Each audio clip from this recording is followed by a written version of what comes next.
The virtual gallery of Ellis Library's history offers a comprehensive and engaging look into the rich heritage of one of the oldest libraries in the country. This digital platform showcases rare photographs, documents, and artifacts that highlight the evolution and significance of the library over the years. Visitors can explore interactive exhibits and multimedia presentations that provide a unique glimpse into the past and present of this esteemed institution. The virtual gallery serves as a valuable resource for researchers, historians, and anyone interested in the history of libraries and education. Immerse yourself in the legacy of Ellis Library through this innovative and informative virtual experience. Explore the gallery, and be sure to check out the other game modes as well.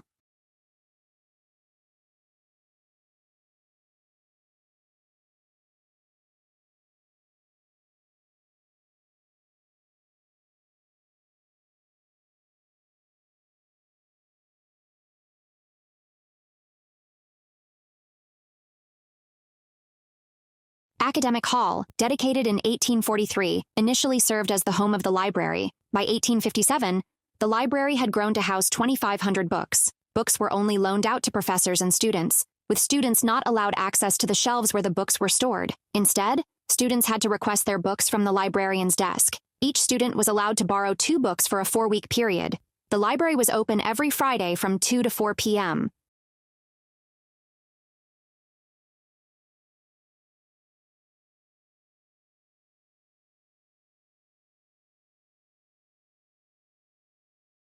In 1885, east and west wings were constructed as additions to Academic Hall. It is likely that the library was located on the top floor of one of these wings.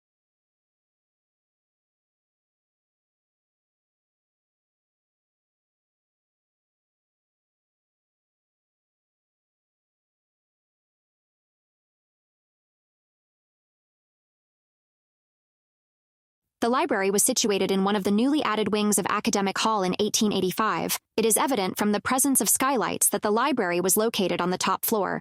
The library itself was positioned on the right side of the building. Upon closer inspection, bookcases can be seen in the far corner of the room. Adjacent to the central door, there is a row of cases displaying newspapers on top. To the right of the newspaper cases, there is the librarian's desk, where students could inquire about books. It is likely that students utilize the tables in the library for reading and study. The room had multiple functions. According to the history of the library, it was used for serving commencement dinners.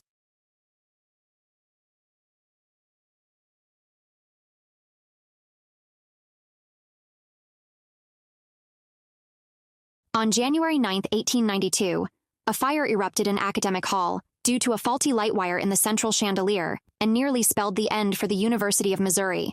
Several individuals were arriving to attend an event when the chandelier fell to the floor, and flames quickly spread. The ceiling, made of light panel wood, allowed the fire to rapidly advance between the ceiling and the floor. The east wing soon became engulfed in flames, casting light on the snow-covered landscape for miles around. Based on historical records, then MU President, Richard Henry Jesse, arrived at the site of the fire and entered the burning building, but was ultimately compelled to evacuate due to smoke. Fast thinking helped salvage some of the items in the building. Unfortunately, the library books were lost, except for those that had been checked out. Some law books and laboratory materials were successfully rescued.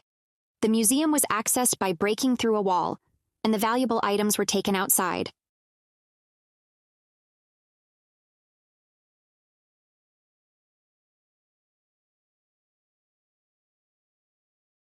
For all accounts, the fire would have been the end of the University of Missouri as we know it. But Mizzou Tigers don't give up without a fight, and MU President Jesse was a tiger. The day following the fire, classes were held in various locations, including the medical building, the agricultural building, now known as Switzler Hall, churches, and the courthouse. The modern University of Missouri was established in 1892, with the original building located around what is now Francis Quadrangle. Subsequent buildings were constructed in various areas of the campus. The iconic columns that remain today are all that is left of the original structure, now standing at the heart of the old campus as a symbol of the university's spirit. The new Academic Hall was constructed in 1895, and on January 22, 1922, it would be renamed as Jesse Hall.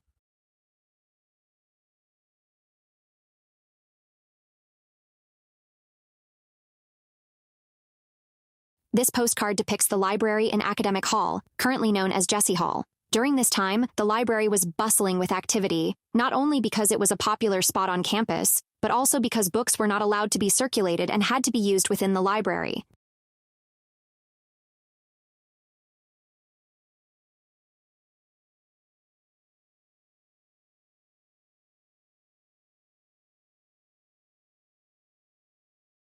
This image shows the book stacks from 1907, featuring a long desk protecting the books. A sign with numbers attached to the stacks indicates opening hymn 30, closing hymn 269. While it's unlikely that hymns were sung at the library's opening and closing, it's possible that church services were held in the room. During that time, many rooms served multiple functions.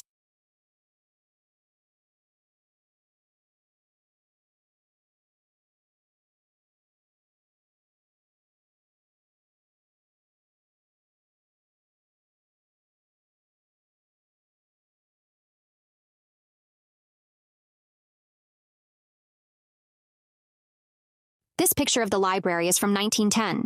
Changes are afoot.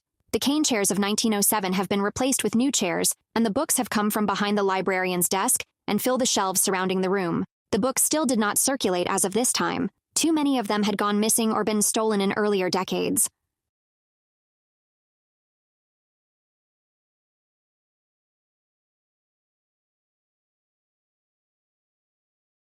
An alternate perspective of the library within the new academic hall from 1911 is depicted in this image. Unlike the view captured in 1910, this image shows the librarian's desk on the right side. Adjacent to the librarian's desk, a railing can be seen, which serves as a safety feature to prevent individuals from falling down the stairs.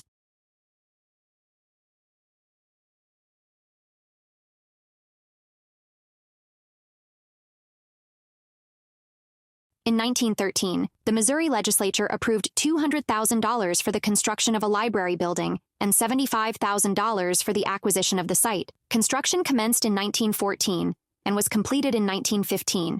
The library building was officially dedicated in January of 1916. This image, taken from a postcard, depicts the vision of the library by the librarian at that time, Henry Ormall Severance. The same image was featured in the 1915 Savitar. Librarian Severance also used this image in the pamphlet titled Opening Exercises of the New Library Building, January 6, 1918, and in the article New Library Building, University of Missouri, in the Library Journal, June 1915, PR 405. However, the building that was ultimately constructed bore only a slight resemblance to this image. The West Wing was not added until 2 decades later, and it was another 2 decades after that until the East Wing was constructed. The planned library never had the attractive patio and railing built in front of it.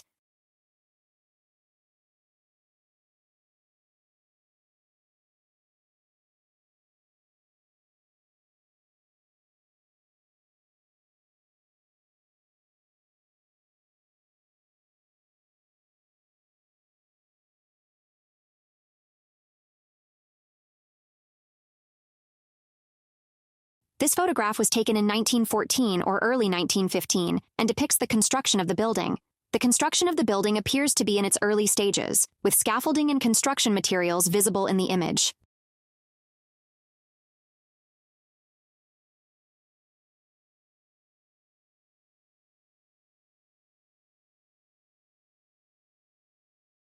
An alternate perspective of the construction site reveals an alley on the left side of the building that existed prior to the construction. Faint outlines of buildings, possibly sheds or garages, can be seen on the left. The residential buildings indicated on the Sanborn map appear to still be present.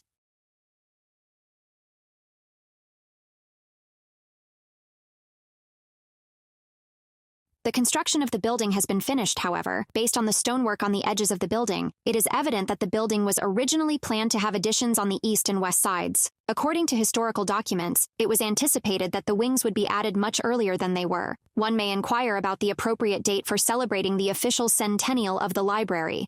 The inscription on the architrave near the roof of the building indicates that it was constructed in MCM Exivi, 1914. From pictures, we can see that the building was in use in 1915. However, the library was not officially dedicated until January 6, 1916. The inscription over the door says library, and the building was known simply as the Library or University Library until 1971, when it was named in honor of Elmer Ellis, the 13th president of the University of Missouri.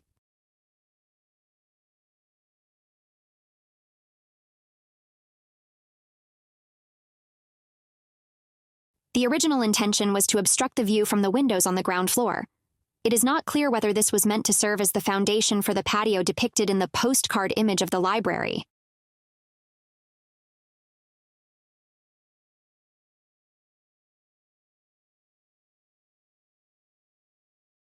This photo was captured in 1925 from Jesse Hall, depicting the construction of the Memorial Union Tower. In the foreground on the left is Lowry Hall, with Lowry Street leading up to the tower in the center of the image, and Ellis Library on the right. Residential buildings can still be seen across from the library, as well as to the west of the library on 9th Street. The buildings to the east of the library appear to have been demolished, leaving open grass in their place.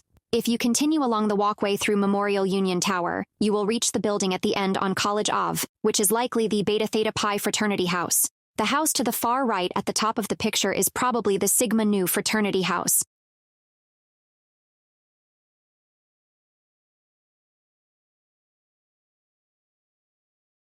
This aerial photograph, taken in 1932, shows the Memorial Union Tower in the center of the picture with the library located to the left. The west stacks and west wing were not constructed until 1936, so the roof extending beyond the university stacks belongs to the Missouri store. According to the 1914 Sanborn map, the Missouri store was situated on the southwest corner of that block. Additionally, the 1931 report of the librarian indicates that the university initially utilized the building as a cafeteria. The report also states that the library subsequently acquired the building and repurposed it as the library annex, which housed 15,000 books. It continued to serve as a library space until the construction of the West Stacks.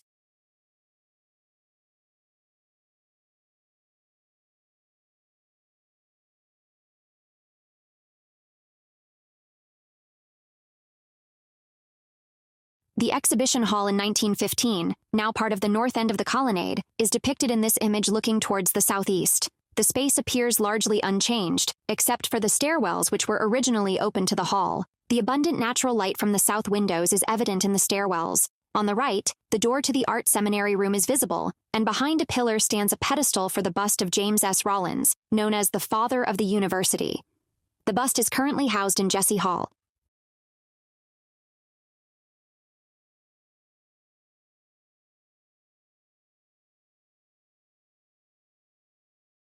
This photograph, taken in 1914, depicts the general reading room facing east. It appears that the room was still in the process of being assembled. One can observe that the light fixtures on the right side do not have glass globes like the fixtures on the left. The door at the far end of the hall is ornamental and lacks handles. At the time, there was a wall behind this door. It would remain closed until the library's northeast construction was finished in 1958. The original beautiful doors or panels have been replaced today with more functional alternatives. As seen in the picture, the coffered ceiling and raised wall molding were left unpainted. The general reading room was renovated in 2003, during which the ceiling and wall details were painted.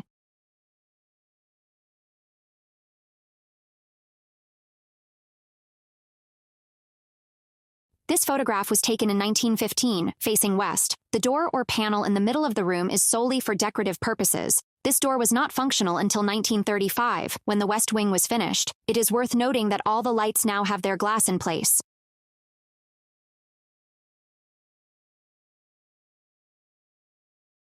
This photograph, taken in 1915, depicts the general reading room in use.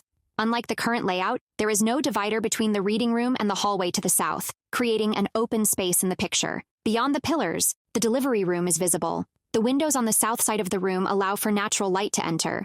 The object shining under the window is the circulation desk, where books can be requested and picked up. In the room, there are card catalog cases and a portrait of a dignitary on the wall. The walls are paneled, and the balcony above overlooks the third-floor corridor. The door to the right of the picture would have led to the cataloging department.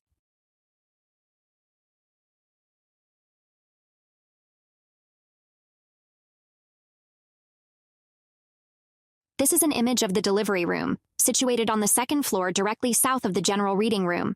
The card catalog is positioned against the wall. Behind the desk, there are 2 rows of shelves, with the entrance to the book stacks located beyond them.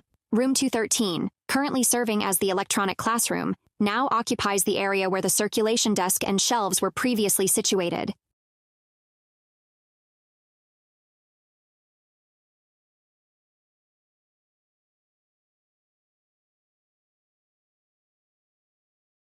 The State Historical Society of Missouri has historically shared the library building. Pictured here is the Society's reading room, which was located on the first floor in a prominent position next to the north door, where circulation is currently located.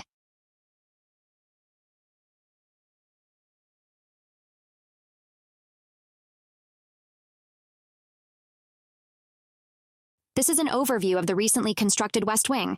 The reading room on the second floor, with its tall windows, spans the entire length of the building. Not visible are the windows on the east side, which were sealed off when the East Addition was built in 1958.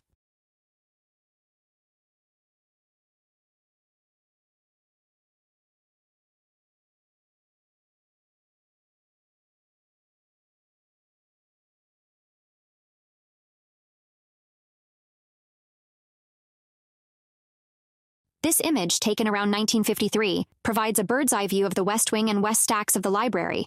Lowry Ave to the north and Conley Ave to the south are still accessible to cars. The buildings to the east, right of the library are likely dormitories. Following the Second World War, there was a surge in student enrollment due to the GI Bill, resulting in temporary dormitories being constructed across campus. Upon closer inspection, one can spot dormitories south of Jesse Hall, where there is now green space.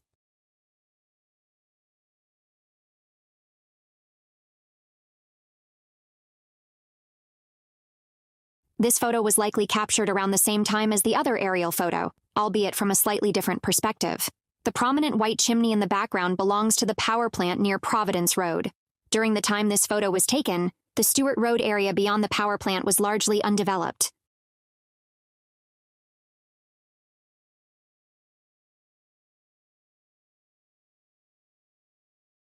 The elegant architecture and lush landscaping seen in this postcard capture the timeless beauty of the West Wing in 1958.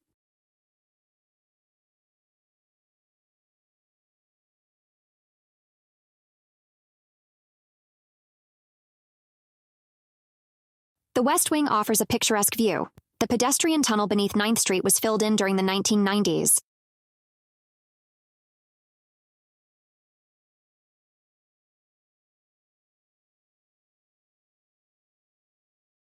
These pictures were taken long after the construction in 1936, but they provide insight into how the rooms were utilized.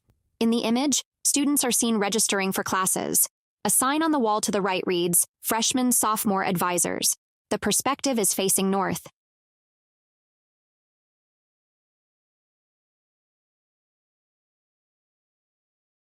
Here is an alternative perspective on the registration process. In my opinion, the item situated atop the bookshelf appears to be a fan.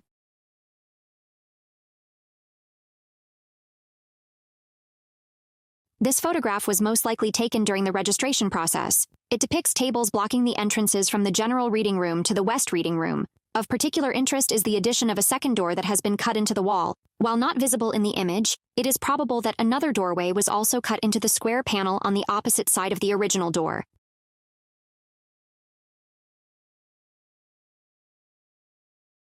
Another photograph captured simultaneously during the registration process.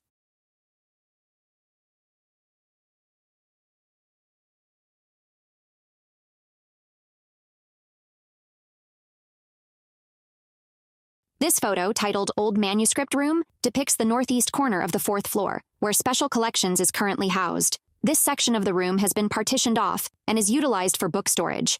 The tables present are the original design by the architect.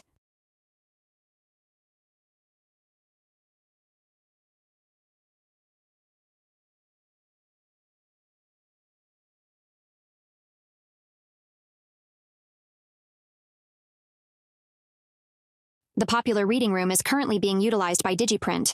The ceilings have been lowered, causing the arches over the windows to be obscured. The building visible through the windows is the former Missouri bookstore.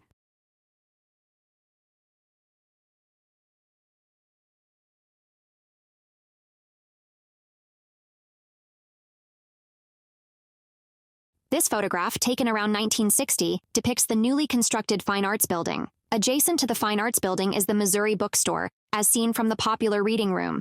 The university later acquired the building, which now serves as the Student Success Center.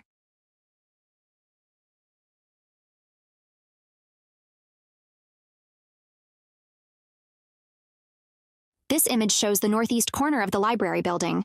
In 1968, Lowry Street still ran in front of Ellis. The entrance to the State Historical Society of Missouri can be seen on the left side of the image.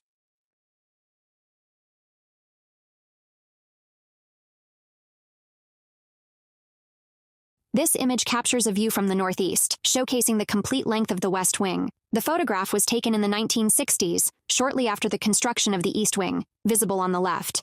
During that period, Lowry Street still passed in front of the library. It is evident from the picture that the West Wing stands one floor higher than the original 1916 library. Additionally, the fourth floor of the West Wing aligns with the roof of the 1916 library.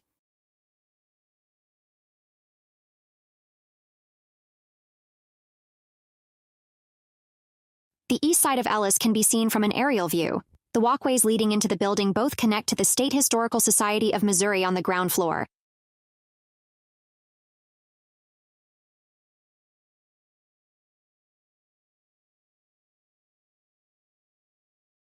This aerial photograph captures the south facade of Ellis, likely taken between 1961 and 1964. The area in the foreground is Coolman Court.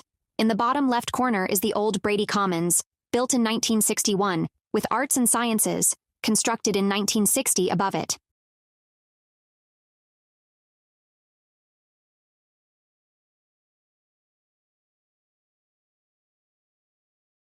We now think of Ellis as one large library, but for most of its history it was a collection of subject libraries housed in one building. When the East Addition was put up, each floor was dedicated to one or two subject areas. The subject librarians had offices in those areas.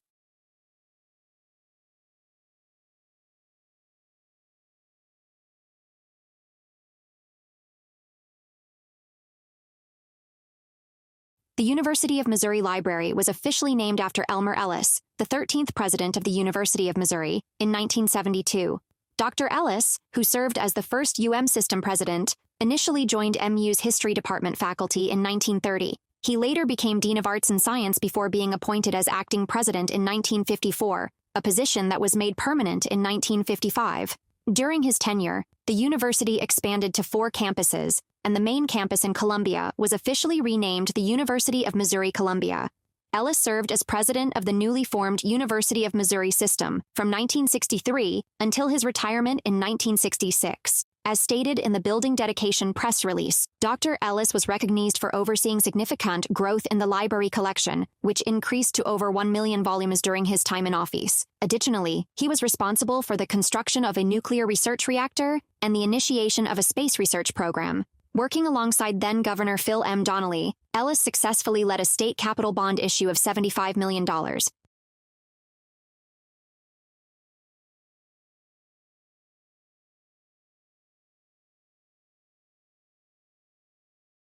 This is a current view of the library from the south. The South Addition, constructed in 1985, now obscures much of the original facade. The clear story, a long metal roof extending from the top left of the addition, allows natural light to enter the Wallace atrium. Although additional floors were initially planned for the South Addition, the project to expand the library was put on hold indefinitely in the 1990s.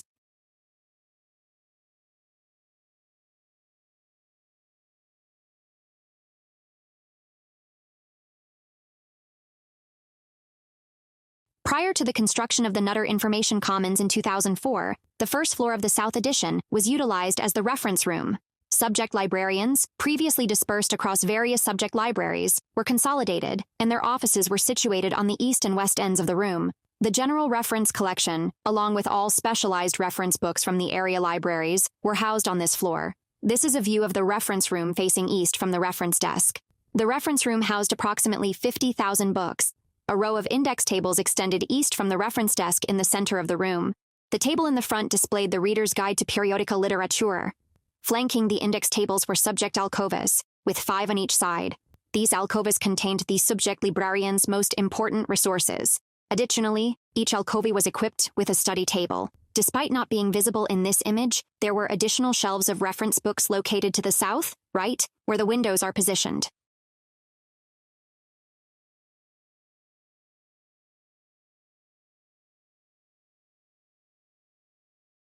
This perspective is facing towards the southwest. In the background, there are computers with labels on them. At the time this picture was taken, these computers were being used to search specific subject databases. The data from the database was stored on CD-ROMs connected to the computer. The labels on the computers display the name of the database.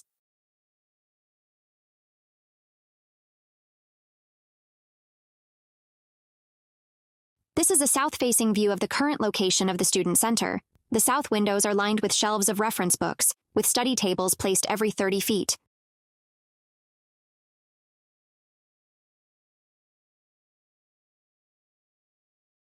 The images depict the progress of the construction of the Nutter Information Commons. In the photos, the reference room has been emptied out, with the old reference desk visible in the foreground on the left. Towards the east end of the room, there are the East Reference offices.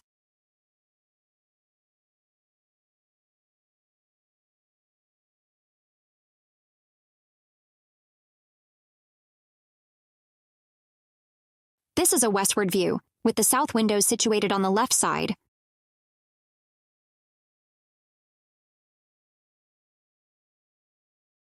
This is an alternate perspective facing west.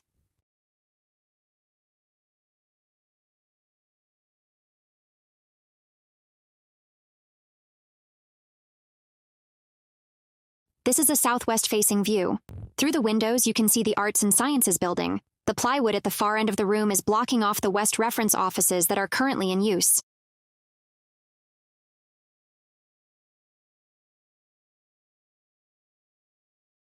This is a view of the plywood walls blocking off the commons from the atrium. The door in the wall provides access to the West offices.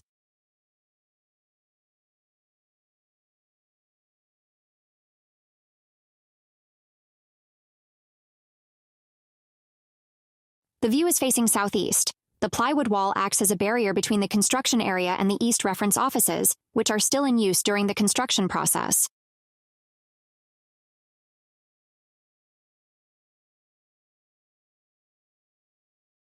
The ceiling has been installed and the partitions are being erected.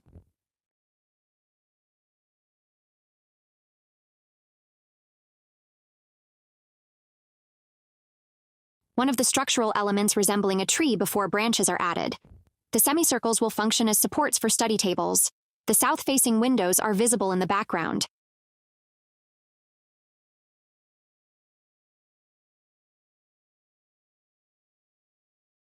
When the Nutter Information Commons was constructed, most of the reference books were relocated to the spacious room situated between the elevators and the Information Commons. Previously, this room housed the card catalog until 1985, when it was decommissioned, and the area was subsequently cleared. This perspective shows the elevator's doors in front. To the left, there is a small computer lab, while on the right, there are shelves containing reference books that have been relocated from the reference room.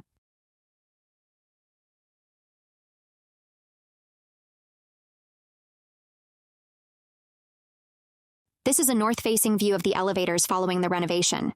The wall is adorned with tiger stripe decorations that serve as holders for cell phone charging cords.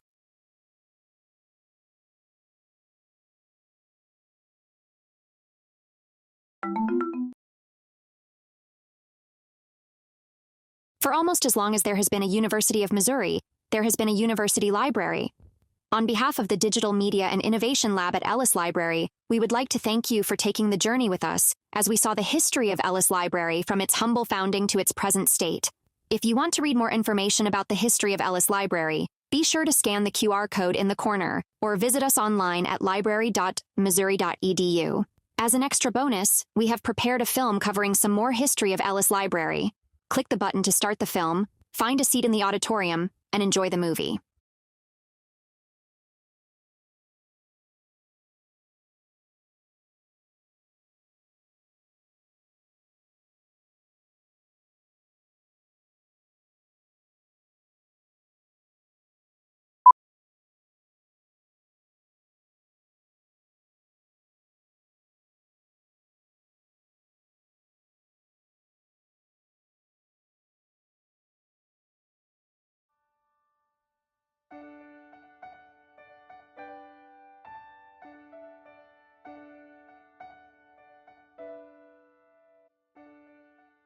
Prior to 1915, the university did not have a library building. In the mid-1800s, the University of Missouri's books and journals were housed in Academic Hall.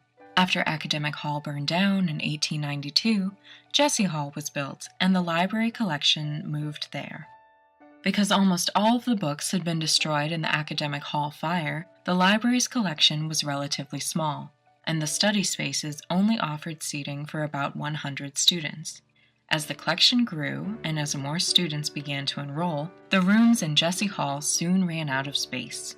In the early 1900s, James Thayer Gerald, the University of Missouri's first professionally trained librarian, campaigned for a library building. He envisioned a place where people could not only access necessary textbooks and literature, but also work in comfort, a place with study rooms and reading rooms, offices and auditoriums. It would take over a decade for this dream to become a reality. In 1913, the General Assembly of Missouri appropriated funding for the building of a library, and construction began. This picture from a postcard is the way the original planners thought the library would look.